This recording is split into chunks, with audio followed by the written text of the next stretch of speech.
Allah sebutkan dalam Al-Quran, syahrul Ramadan allazi unzila fihil Quran hudan linnasi wa bayyinatim minal huda wal furqan. Jadi Allah turunkan Al-Quran itu pada bulan Ramadan untuk sebagai petunjuk buat manusia untuk pembeda antara hak dengan yang batil.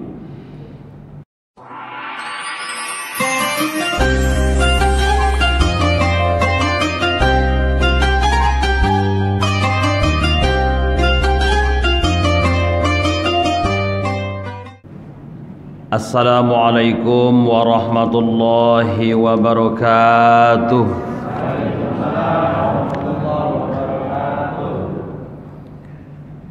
Alhamdulillahi rabbil alamin, wassalatu wassalamu ala ashrafil anbiya'i wal mursalin sayyidina Muhammadin wa ala alihi wa sahbihi wa man tabi'ahu bi ihsanin ila yaumiddin.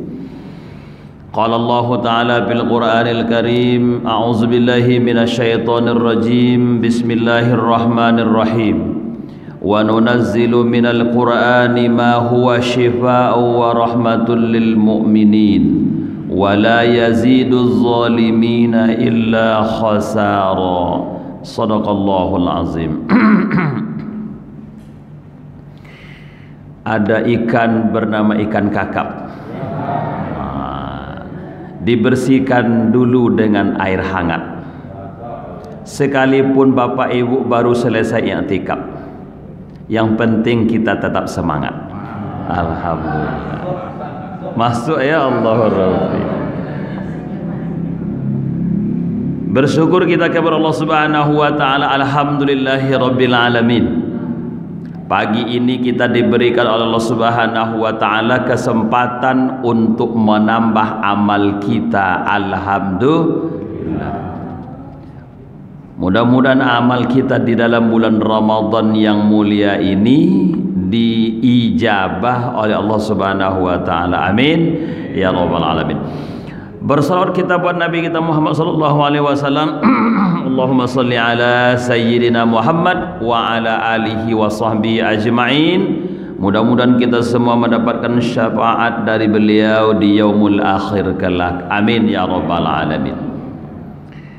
Yang saya hormati Bapak dan Ibu, keluarga besar Masjid Paripurna Baitus Salam. Berikut yang saya hormati Bapak RT, Bapak RW, Bapak dan Ibu hadirin wal hadirat, jemaah salat fardu subuh yang masih ngantuk-ngantuk, yang dimuliakan Allah Subhanahu wa taala. Kajian kita subuh ini kita lanjutkan kembali agar kita tetap berada dalam lindungan Allah Subhanahu wa taala. Apa yang akan kita kaji subuh ini? Keistimewaan Al-Qur'an. Bapak Ibu yang dimuliakan Allah Subhanahu wa taala, kemarin kita mengkaji tentang Al-Qur'an, diperintah kita untuk rajin-rajin baca Al-Qur'an. Pagi ini pula kita lanjutkan apa keistimewaan Al-Qur'an yang diturunkan oleh Allah Subhanahu wa taala. Yang pertama Bapak dan Ibu, istimewanya Al-Qur'an itu diturunkan oleh Allah pada bulan Ramadan. Allah menciptakan bulan selama 1 tahun itu 12 bulan, kecuali bagi yang PNS 14 bulan ya. Allahu Rabbi. Iya, termasuk juga BUMN, termasuk juga mungkin PLN ya Pak ya. Dapat 14 bulan. Mana tambahannya? Bulan pertama itu untuk gaji 13, untuk berikutnya bulan berikutnya THR. Iya, Masya Allah. Mudah-mudahan Bapak dan Ibu menikmati semua nikmat Allah Subhanahu wa taala ini. Amin. Walaupun tetap hanya bulannya 12. Bulan 12 itu terhitungnya dari Muharram, bukan Januari. Ya, Muharram, Safar, Rabiul Awal, Rabiul Akhir, Jumadil Awal, Jumadil Akhir. Tu tanda masih ngantuk tuh. Jumadil Awal, Jumadil Akhir. Volume kecil juga Raj. Rabiul Awal, Rabiul Akhir. Rajab, Sya'ban, Ramadan, Syawal, Zulqa'dah, Zulhijjah. Zulkarnain ada? Enggak ada. Enggak datang dia, Allah Rabbi. Mungkin pulang selesai i'tikaf tadi kan. Tapi Pak RT ada ini. 12 bulan itu Allah pilih. Nah, Allah pilih bulannya yang disebut dengan bulan Ramadan. Jadi Al-Quran itu Allah turunkan pada bulan Ramadan. Itu hebatnya Al-Quran itu Bapak dan Ibu. Allah turunkan pada bulan yang tepat, bulan Ramadan. Allah sebutkan dalam Al-Quran, Syahrul Ramadan allazi unzila fihil Quran hudan linnasi wa bayyinatim minal huda wal furqan. Jadi Allah turunkan Al-Quran itu pada bulan Ramadan untuk sebagai petunjuk buat manusia untuk pembeda antara hak dengan yang batil.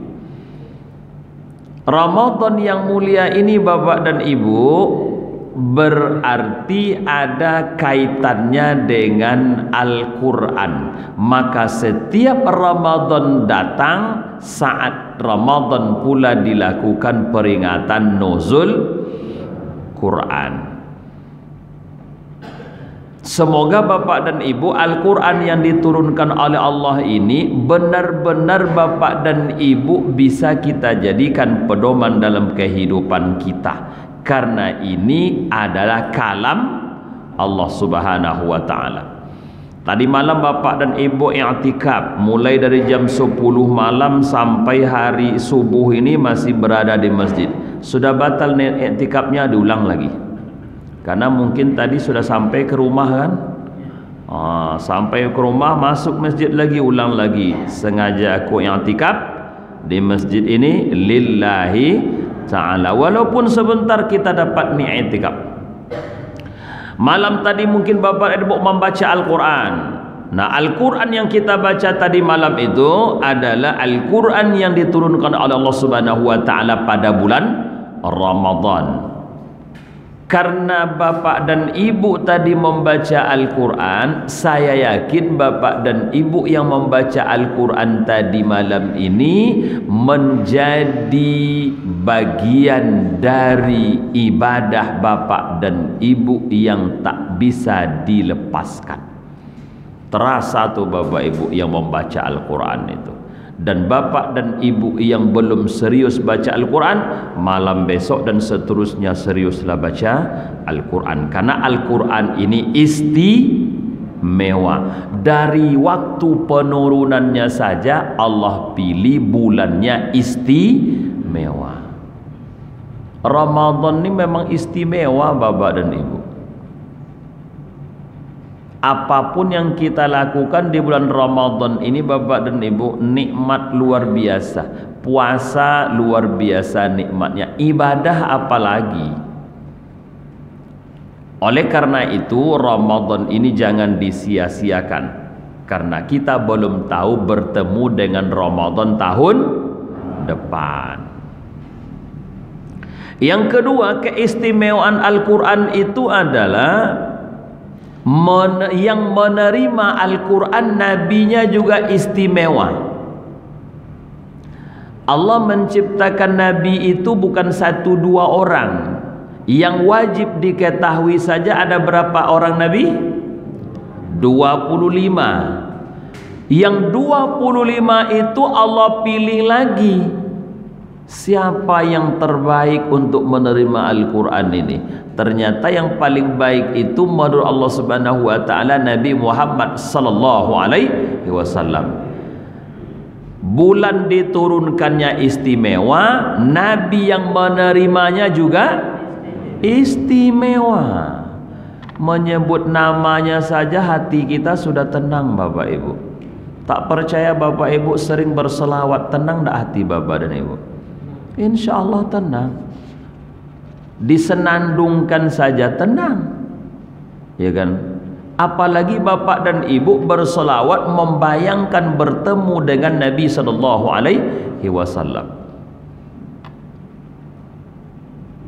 Maka Bapak dan Ibu yang ingin merasakan bertemu dengan Nabi itu rajin-rajin berselawat. Bayangkan bahwa kita bisa bertemu dengan Nabi Sallallahu Alaihi Wasallam. Insya Allah itu Bapak dan Ibu akan terasa nikmat luar biasa. Bersenandung saja kita enak, ya kan? Apalagi kalau memang membaca selawat itu penuh dengan rasa, penuh dengan kenikmatan kita, bahwa kita ingin bertemu dengan Nabi Sallallahu Alaihi Wasallam. Sallallahu ala Muhammad, sallallahu alaihi wasallam, sallallahu ala Muhammad, sallallahu alaihi wasallam. Merasa enak apa tidak Bapak Ibu? Enak luar biasa. Itu dia nikmat. Nabi yang menerima Al-Quran itu istimewa. Nabi Muhammad sallallahu alaihi wasallam yang juga disebut kekasih Allah Subhanahu wa taala. Di antara nabi-nabi yang lain itu, maka Nabi Muhammad yang Allah titipkan Al-Quran kepada beliau. Karena Nabi ini Bapak dan Ibu dijadikan oleh Allah sebagai uswatun hasanah. Takkan mungkin yang menyebarkan Al-Quran ini perilakunya buruk. Betul? Maka Al-Quran ini perilaku orangnya pasti sama dengan Al-Quran. Bahkan ada salah seorang sahabat bertanya, seperti apa akhlak Nabi itu? Baginda ditanya seperti apa akhlaknya Nabi Sallallahu Alaihi Wasallam. Yang menjawabnya yang dekat dengan Nabi, istrinya Nabi Sallallahu Alaihi Wasallam, Aisyah radhiyallahu anha. Apa jawab beliau? Kana khuluquhu al-Quran.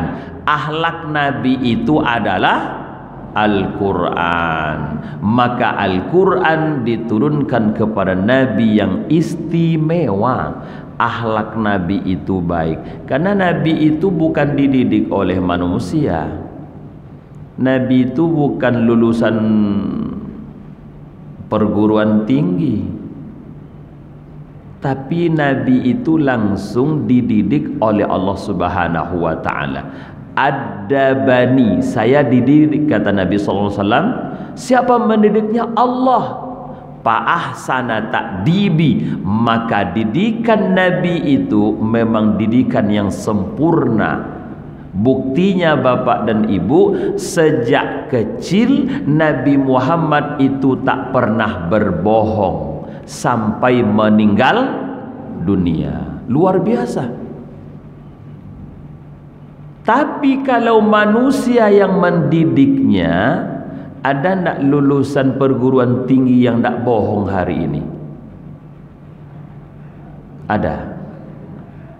Bisa ditunjukkan orangnya siapa Pak? Ya kan? Luar biasa Pak. Kita jujur kita nih Bapak dan Ibu, paling-paling sampai umur 5 tahun Pak. Dari lahir sampai umur 5 tahun tuh jujur, karena belum tahu apa-apa. Nah kan, begitu masuk TK, nah masuk TK mulai tidak jujur. Tamat TK, masuk SD, pertanyaannya apakah jujurnya berkurang atau bertambah? Bertambah Pak. tamat SD masuk SMP, pertanyaan yang sama, apakah berkurang atau bertambah jujurnya, bohongnya? Bertambah lagi, Pak. Tamat dia SMP masuk SMA, sama pertanyaannya, apakah berkurang atau bertambah bohongnya? Tambah. Tamat SMA masuk perguruan tinggi, nah bertambah atau berkurang? Tambah lagi. Tamat perguruan tinggi S1, S2, S3, nah bertambah atau berkurang bohongnya? Tambah lagi. Belum dia punya istri, begitu punya istri bertambah apa berkurang bohongnya? Tambah juga. Belum dia punya pekerjaan, begitu sudah punya pekerjaan berkurang apa bertambah? Sebelum dia dilantik sebagai pejabat dan ketika sudah dilantik menjadi pejabat, bertambah apa berkurang?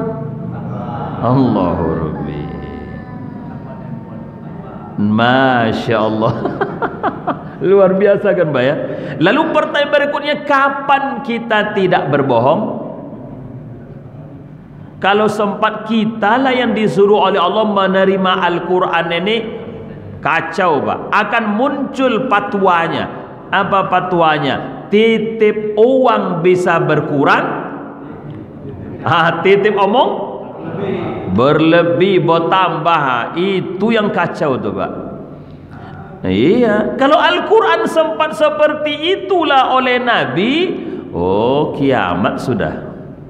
Maka Al-Quran yang lahir dari lisan Nabi itu, Bapak dan Ibu, sama teksnya dengan yang ada di Lauhul Mahfuz yang Allah turunkan pada malam Lailatul Qadar. Inna anzalnahu fi Lailatul Qadar. Maka kita i'tikaf nih, mudah-mudahan kita berjumpa dengan Lailatul Qadar. Amin ya rabbal alamin. Maka Nabi selaku penerima Al-Quran, Nabi yang istimewa.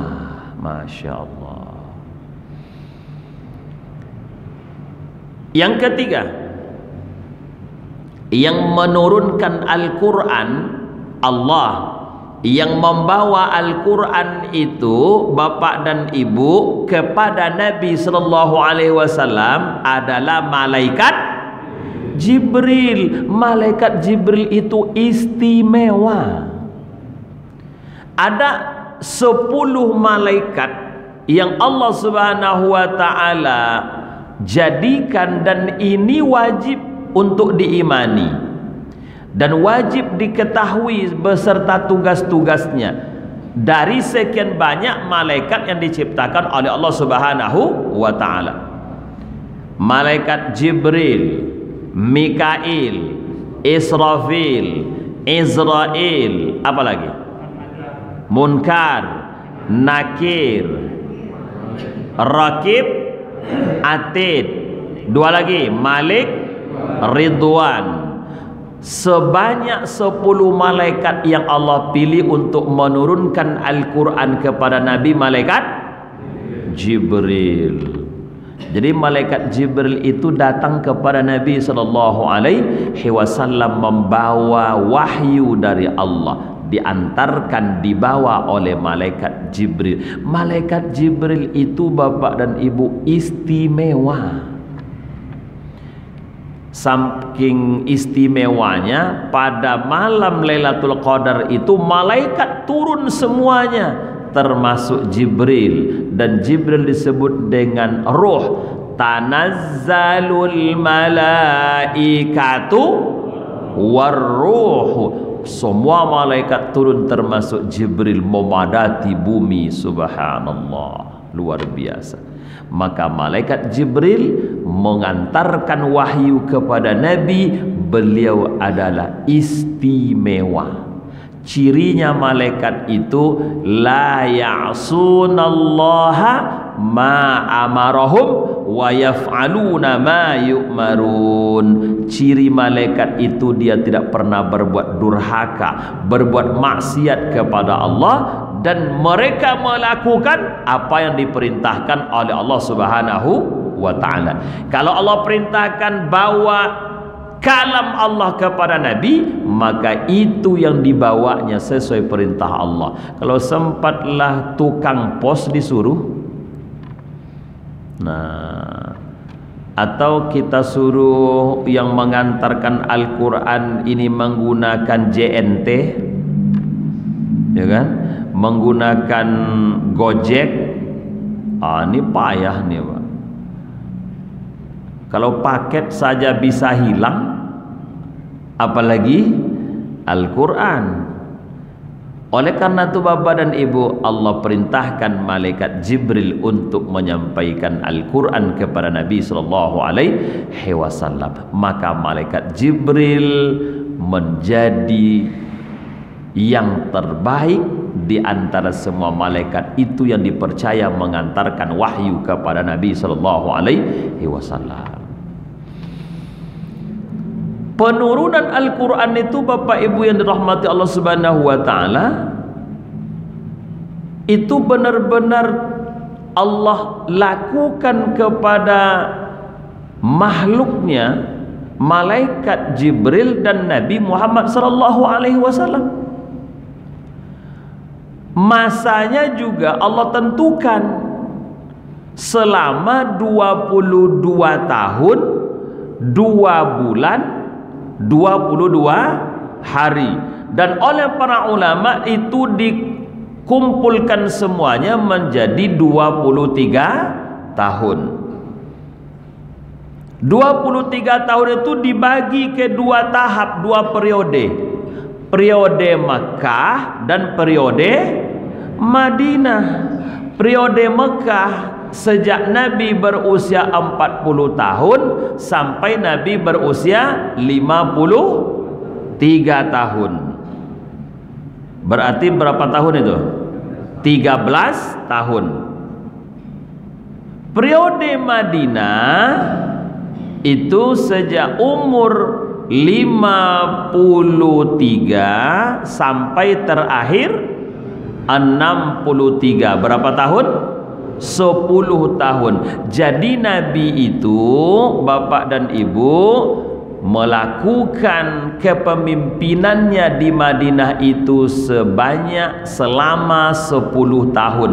Kalau kita hitung dengan negeri kita ini, berarti Nabi melakukan penyebaran Islam sebagai pemimpin selama 2 periode.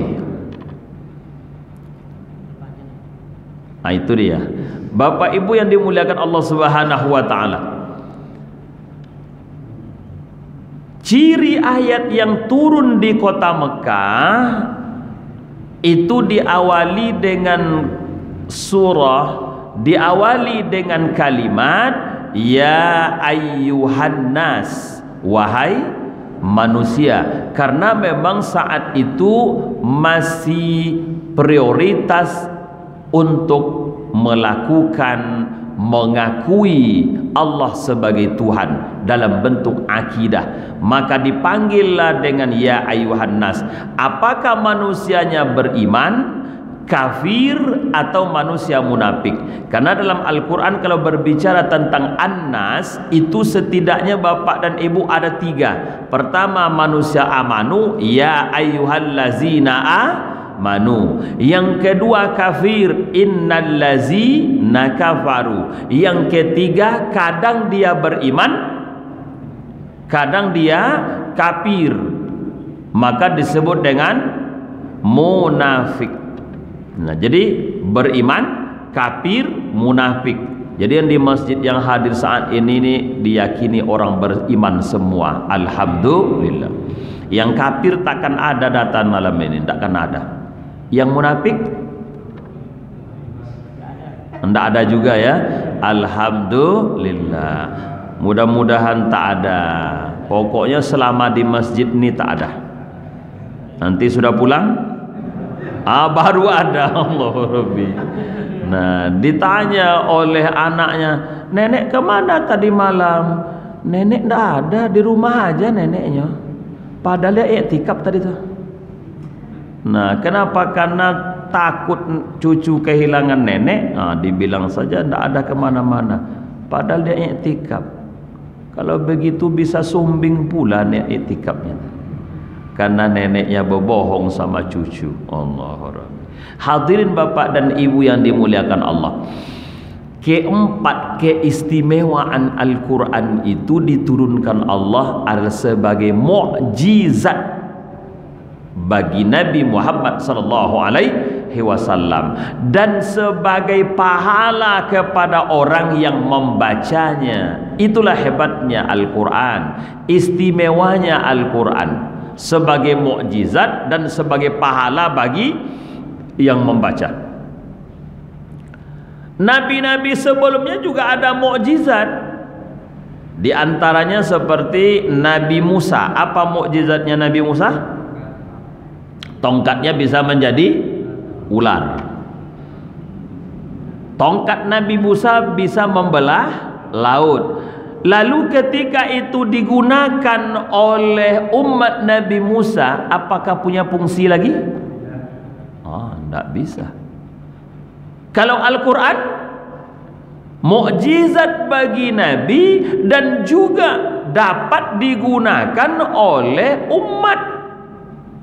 Apa yang digunakan sebagai petunjuk bagi umat, dan ketika dibaca mendapatkan nilai pahala dari Allah Subhanahu wa ta'ala. Itu hebatnya Al-Quran nih Bapak Ibu, mukjizat bagi Nabi Muhammad sallallahu alaihi wasallam dan juga menjadi petunjuk buat umatnya, serta ketika dibaca itu mendatangkan pahala yang luar biasa.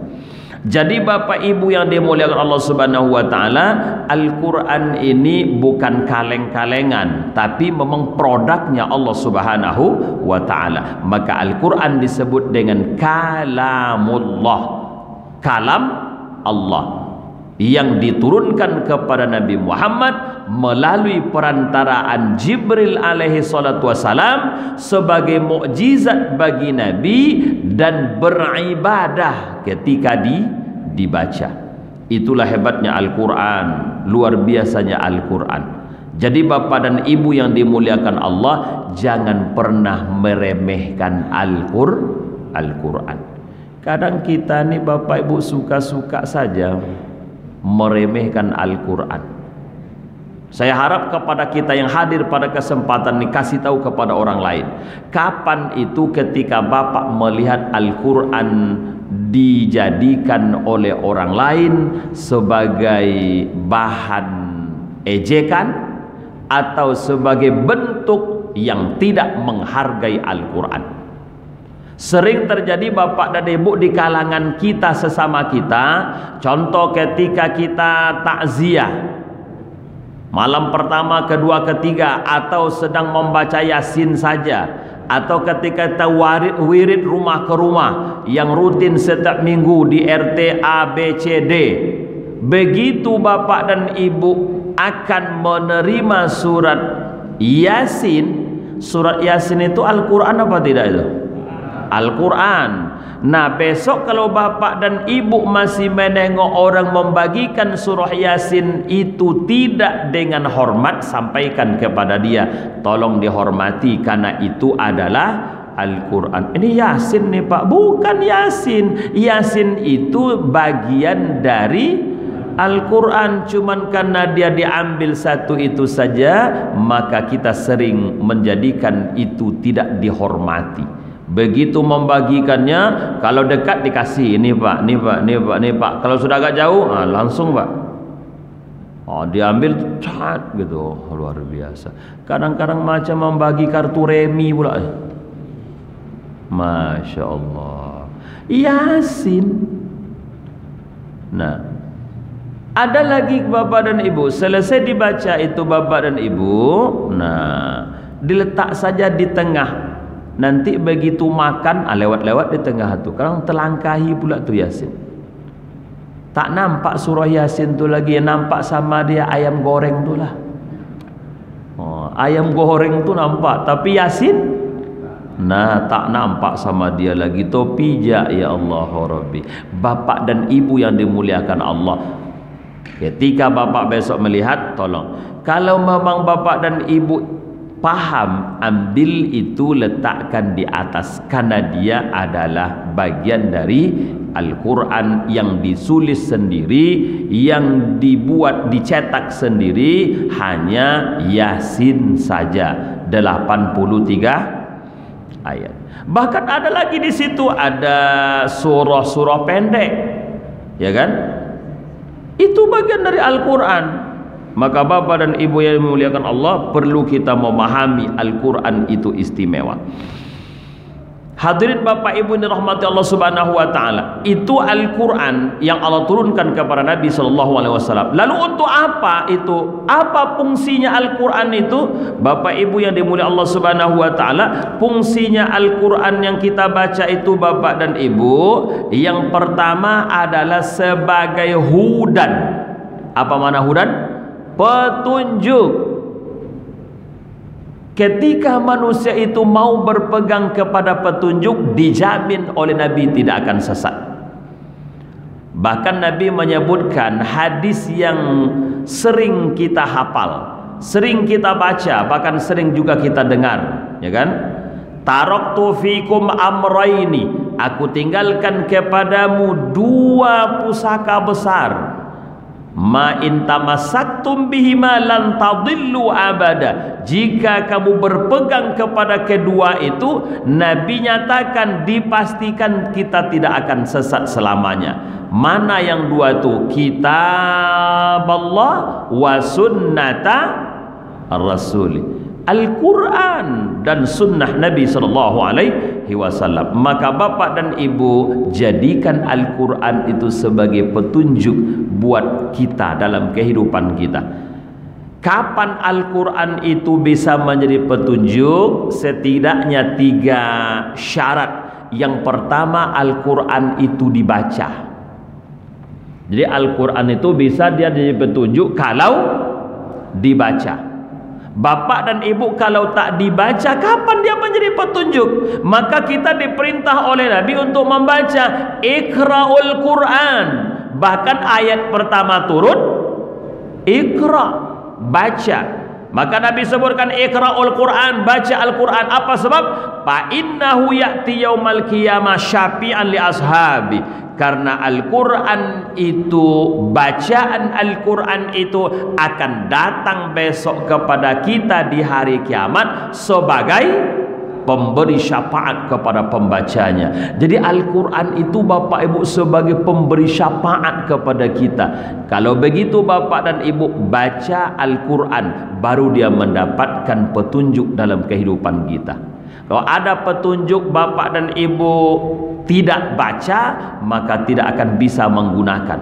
Bapak dan ibu punya alat elektronik, tapi tak ada petunjuk bagaimana cara memasangnya, bagaimana cara menyalakannya, maka kita sulit untuk menggunakannya. Tapi kalau ada petunjuknya, lalu kita gunakan, insya Allah itu mudah digunakan. Maka Al-Quran dapat menjadi petunjuk kalau dibaca.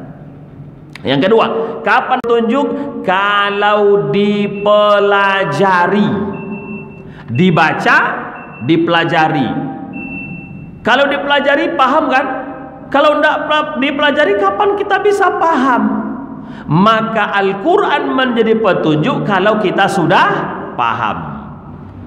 Bagaimana cara memahaminya? Ya dipelajari. Ketika kita sudah paham, maka Al-Quran akan menjadi petunjuk dalam kehidupan kita. Maka kita belajar bagaimana kita memahami Al-Quran. Yang ketiga, kapan Al-Quran menjadi petunjuk? Kalau Al-Quran itu sudah diamalkan. Jadi dibaca, dipahami, dan diamalkan. Kalau sudah digunakan 3 macam ini, maka Al-Quran akan menjadi petunjuk dalam kehidupan kita. Hari ini banyak orang baca Al-Quran, banyak orang yang mempelajari Al-Quran, banyak orang yang mengamalkan Al-Quran, tapi juga belum sesuai perilakunya dengan perilaku Al-Quran. Apakah Al-Quran itu yang salah? Kira-kira siapa yang salah itu kan? Dia hafal Al-Quran 30 juz. Suami istri lagi hafal Al-Quran 30 juz. Tapi perilakunya belum mencerminkan Al-Quran. Kira-kira ada tak seperti itu tuh? Ya. Bapak dan ibu kita membaca Al-Quran setiap hari. Berapa kali kita baca Al-Quran setiap hari? Minimal 17 kali bapak dan ibu satu hari. 17 kali dalam satu hari baca Al-Quran. Tapi yang tak enaknya, dia baca Al-Quran, membuang sampah sembarangan. Betul kan? Itu bukan sampah biasa, kulit durian. Oh, meleset tuh. Kulit pisang ya kan? Waduh, kulit durian itu dimasukkannya lah di dalam plastik asoy. Bukan sebiji, 2 biji. Dibelinya 10 biji, dimakannya dengan keluarganya, anaknya, cucunya, menantunya. Sementara tetangga yang satu tuh wangi durian nih. Pagi besok itu kan dicampaknya kulit itu belakang rumah dia tuh. Oh, nampak mau tetangga tuh, Masya Allah, enaknya durian. Dia ngaji, ya kan? Dia baca Quran. Lebih dasar lagi, selesai dimakan tuh kulitnya dibawa pula ke jalan besar tuh, letaknya di jalan tuh, Pak. Padahal sudah ada pengumuman dilarang membuang sampah. Lalu diusulkan oleh warga Pak RT, orang ini kayaknya tidak bisa membaca ini, ya kan? Tidak paham dia dilarang membuat sampah. Dilarang keras, pakai keras lagi, Pak. Membuang sampah tidak juga peduli. So makin banyak tuh sampah. Akhirnya dibuat di situ lagi, yang membuang sampah di sini adalah itu lagi keluar Bapak Ibu. Berubah apa tidak? Sama aja nyo. Sudah dibuat di situ yang membuang sampah ini kaki 4, Pak. Paham tuh kaki 4 tuh? Bukan roda 4, kaki 4. Itu pun tak masuk. So makin banyak kulit duriannya. Luar biasa. Jadi bapak dan ibu, dia baca Al-Quran juga, dia ngaji juga. Lalu yang disalahkan apa? Al-Qurannya. Ini yang perlu dipahami. Bapak dan ibu yang dimuliakan Allah, maka jadikan Al-Quran itu sebagai petunjuk. Insya Allah kita akan nyaman. Jadi yang membuang-buang kulit durian, kulit apa segala macam, bukan pada tempatnya. Besok ditanya oleh Allah di hari akhirat, kamu baca Al-Quran kan?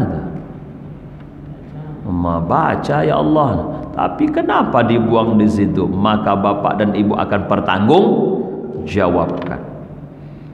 Banyak bapak ibu, dia baca Quran, dia baca hadis, tapi istrinya tak dibelikannya baju rayo. Padahal istri-istri lain dah sibuk pergi ke SKA gitu, dah sibuk ke Ciputra, awak belum lagi ditanya-tanya gaek kau. Pakai gaek pula tuh Allah. Rupanya yang baru tuh yang dibelikannya, yang lama enggak. Masya Allah, luar biasa. Ini kelirunya lagi nih Bapak Ibu. Kalau ada istri, ada suami yang seperti itu bukan Qur'annya yang salah, orangnya yang salah. Kalau memang dua, kasih tahu aja lah, untuk minggu ini yang di Panam, ya kan? Nah, ya Dedek, besok minggu depan, Allahu Rabbi, tinggal berangkat sikit jumpa di Ciputra insyaallah. Hadirin bapak dan ibu, jangan Al-Quran disalahkan, tapi manusianya yang salah. Jadi bapak ibu Allah subhanahu wa ta'ala, yang membaca Al-Quran suka bersalaman, yang membaca Al-Quran suka berbuat baik, yang baca Al-Quran suka berimpak. Tapi kadang keliru, dia baca Al-Quran lewat kotak impak depan dia, tak nengok dia. Dia baca Al-Quran, dia hafal Al-Quran, begitu ajak bersalaman membalik dia. Apa sakit hati dia nengoknya. Ini keliru lagi Bapak Ibu. Jadikan Al-Quran itu sebagai pedoman agar kita menjadi manusia selamat dunia akhirat.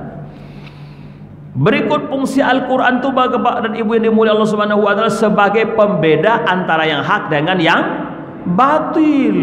Ini hak kita, ini hak orang, ini milik kita, ini milik orang. Kalau itu sama saja, itu bukan Qur'annya yang salah, manusianya itu yang salah. Padahal Al-Quran sudah dijelaskan, wa bayyinatin minal huda wal furqan. Dia sholat juga ke masjid, tapi yang anehnya pulang masjid kok sandal orang yang dibawa. Iya kan? Mau ke masjid dicarinya sandal di toiletnya. Sandal di toilet itu bukan sama, satu kuning, satu lagi hijau. Dibawanya ke masjid, pulang dari masjid kok sandal yang bagus dibawanya pulang. Kakinya itu seakan-akan tak ada merasa berdosa. Sampai di rumah, tahu dia sampai di rumah itu Bapak Ibu, kok lain sandal saya. Tapi dia katakan ini rezeki pagi anak yang soleh. Meleset nih Bapak Ibu. Ada pula rezeki anak yang soleh kayak gitu kan. Ini tidak ada ceritanya. Kalau ada bapak ibu seperti itu antarkan. Apalagi kalau sengaja untuk dibawa. Jadi bapak ibu sekali lagi, jadikan Al-Quran sebagai pedoman untuk kehidupan kita. Apapun perilaku kita, patokannya adalah Al-Quran sebagai pedoman dalam kehidupan kita. Contohkan bahwa kita benar-benar mampu untuk mengamalkan Al-Quran. Yang ketiga, fungsi Al-Quran itu Bapak dan Ibu sebagai penenang, pengobat buat kita yang beriman. Wa nunazzilu minal Quran, ayat yang dibaca oleh imam kita subuh rakaat pertama tadi. Bagaimana kita Bapak dan Ibu di rakaat yang kedua, bagaimana kita Bapak dan Ibu bisa memahami Al-Quran itu Allah turunkan sebagai syifa, sebagai penawar, sebagai obat. Obat apa? Penyakit yang tidak nampak dideteksi dari ronsen di rumah sakit. Bapak-bapak dan ibu-ibu yang punya penyakit ginjal itu ketahuan. Penyakit tensi diketahui, gula diketahui, penyakit sombong dalam itu takkan mungkin nampak Pak. Ya kan? Bapak di ronsen nampak, nah ini bapaknya sombong nih ya. Ya Allah Rabbi. Ya kan? Di ronsen lagi, selagi nampak lagi, ibu ini memang ria ibu nih ya. Namanya mungkin ria wallahu ya. Tapi ria yang paling hebat diterima amalnya mungkin ria tuh Pak. Riyawati itu amal diterima. Karena namanya ria kan. Bapak dan Ibu, nampak di situ tidak nampak. Tapi Al-Quran memandangnya nampak. Ibu ini sombong, ibu ini ria, ibu ini ujub, ibu ini memang luar biasa hasad, bapak ini hasad juga, ibu ini, semua kita akan kelihatan dalam Al-Quran. Lalu bagaimana caranya? Baca Al-Quran itu, renungkan bagaimana Al-Quran itu bisa menjadi penawarnya. Semakin dibaca Al-Quran, semakin hilang kesombongannya. Khawatir awak semakin dibacanya Al-Quran itu semakin sombong dia. Dulu hafal dia cuman setengah juz, tidak sombong Pak. Hafal 1 juz, sombong. Kalian dah lama hidup masa belum hafal 1 juz? Sombongnya. Padahal Al-Quran itu bukan untuk sombong, pengobat sombong. Ini berarti orang meleset nih Bapak Ibu.